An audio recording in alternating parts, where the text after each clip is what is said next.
What is going on, guys? Greg Blanchard here with Native Watercraft, and today I want to talk to you guys about summer bass fishing in shallow water.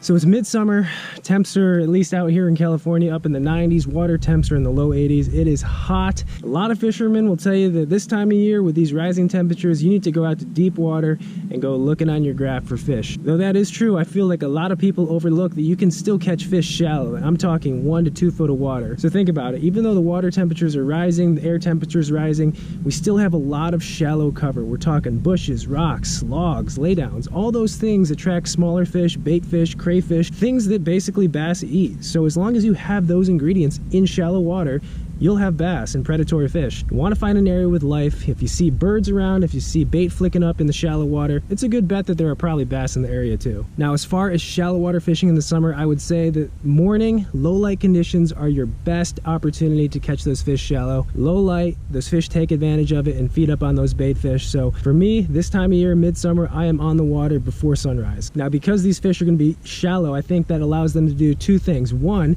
it allows less water for that bait to escape, so they can really key in on it, and 2, they can actually use the bank to pin fish or schools of bait up against it and easily eat those fish. My starting baits for shallow water summer bass fishing are going to be pretty simple. We're going to start with topwater, buzzbait style baits, spooks, plopper style baits. Those are going to be our go-to baits. We're throwing moving stuff this time of year. We're not looking to finesse things. We're throwing things that are moving because these fish that are up shallow are in attack mode and they're ready to eat. So topwater is my first bait that I'll go to. If I'm not getting bit on top, then I'll go to a chatterbait, and if I'm not getting bit on the chatterbait, I'll go to a crankbait. This topwater bite in the shallow water usually lasts me till about 10 o'clock in the morning. By 10 o'clock, the sun's up, and a lot of those fish that have pulled up to eat some of that bait have either gone back to deeper water or they've moved into the cover, such as bushes, logs, the things that we just talked about. So my tactics will change when the sun gets high. We'll start flipping a jig, a Texas rig, a worm, baits that I can put into the cover where those fish have gone back to. But that is this week's tip, guys, for you guys fishing this summer. Don't be afraid to go shallow. Don't be afraid to venture shallow for those bass. You can find not only quantity, but you can find some quality fish as well. Some of the biggest fish that I've caught in the summer have been in less than a foot of water on a topwater. Hope this video helped you and it puts more fish in your boat. And as always, stay safe out there and tight lines.